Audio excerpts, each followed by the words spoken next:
UP Congress के प्रवक्ता सुरेंद्र राजपूत जी हमारे साथ हैं। सुरेंद्र जी, आज जिस तरीके से राहुल गांधी अचानक हाथरस गए, यहाँ हाथरस जाने के मायने क्या है? क्या राजनीतिक तौर पर इसको कैसे देखा जाए?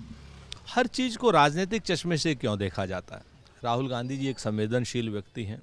गांधी परिवार संवेदनाओं के लिए जाना जाता है।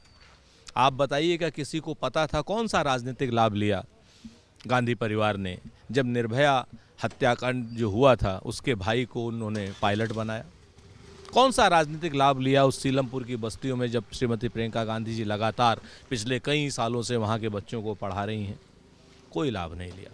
हम लोग राजनीतिक लाभ के लिए नहीं, गांधी परिवार हमेशा मानवीय संवेदनाओं के लिए जाना जाता है। उत्तर प्रदेश की सरकार ने हाथरस के पीड़ित परिवार से वादे किए थे, 2 साल से ज़्यादा हो गए, वो वादे पूरे नहीं हुए। पीड़ित परिवार ने चिट्ठी लिखी, उन्हें भी नरेंद्र मोदी जी पर, योगी जी पर, किसी पर भरोसा नहीं था। उन्होंने राहुल गांधी जी को चिट्ठी लिखी। राहुल गांधी जी ने सरकार को समय दिया, अभी भी सरकार ने वादे पूरे नहीं किए। तो सरकार के उन वादों को याद दिलाने के लिए, पीड़ित परिवार के पक्ष में खड़े होने के लिए श्री राहुल गांधी जी वहाँ गए। आने वाले दिनों में 2027 का विधानसभा चुनाव और उसके पहले उत्तर प्रदेश में जिस तरीके से कांग्रेस एक्टिव है, क्या 27 के पहले एक अपनी नींव मजबूत करने की कोशिश के तौर पर इसको देखा? हम तो हमेशा ही, चुनाव की राजनीति अलग है, समाज की राजनीति अलग है। चुनाव के लिए हम अपने प्रदेश अध्यक्ष के नेतृत्व में लगातार गांव-गांव जा रहे हैं, पाँव-पाँव जा रहे हैं, नगर-नगर जा रहे हैं, डगर-डगर जा रहे हैं। प्रदेश कमेटियों को, सारी कमेटियों को भंग किया गया है और नई कमेटियां ऊर्जावान लोगों की बनाई जा रही हैं। चुनाव के लिए हम पूरी तरीके से कमर कसे हुए हैं, लेकिन हाथरस के दौरे को राजनीतिक चश्मे से देखना उचित नहीं है। जिस तरीके से भारतीय जनता पार्टी अचानक से राहुल गांधी जी के ऊपर हमलावर हो गई है, अचानक से उनके उप मुख्यमंत्री, मुख्यमंत्री सब अनर्गल बयानबाजी कर रहे हैं, इससे पता चलता है कि कितने भयभीत हैं वो, कितने डरे हुए हैं। हम लोग भारतीय जनता पार्टी की तरह 24/7 सिर्फ और सिर्फ चुनावी राजनीति नहीं करते हैं।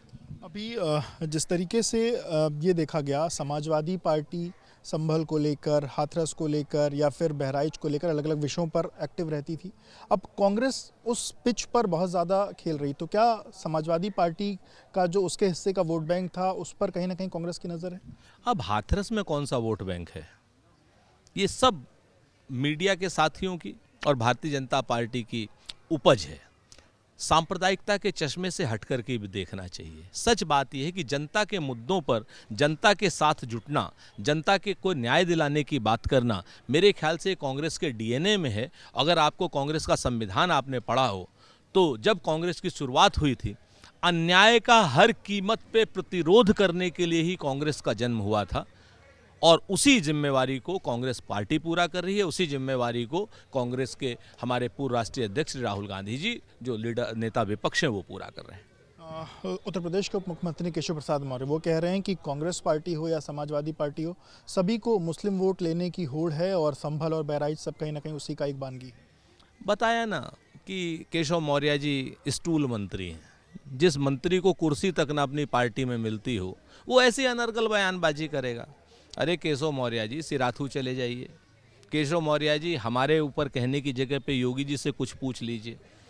वोट बैंक की राजनीति, तुष्टीकरण की राजनीति, बहुसंख्यकवाद की राजनीति भारतीय जनता पार्टी कर रही है, जिससे हमारे बहुसंख्यक परिवारों के बच्चे भी असुरक्षित महसूस कर रहे हैं। क्यों? क्योंकि रोजगार ना अल्पसंख्यक को मिल रहा है, ना बहुसंख्यक को मिल रहा है। महंगाई बहुसंख्यक के लिए भी बढ़ गई, अल्पसंख्यक के लिए भी बढ़ गई है। जो कानून व्यवस्था बिगड़ी हुई है वो अल्पसंख्यक के लिए भी वैसी बिगड़ी, बहुसंख्यक के लिए भी वैसी बिगड़ी। लेकिन आपको चूंकि चुनाव में जहर की खेती करनी है, सांप्रदायिकता की खेती करनी है, इस तरीके से इसीलिए आप अनर्गल आरोप लगाते हैं। एबीपी गंगा, खबर आपकी, जुबान आपकी।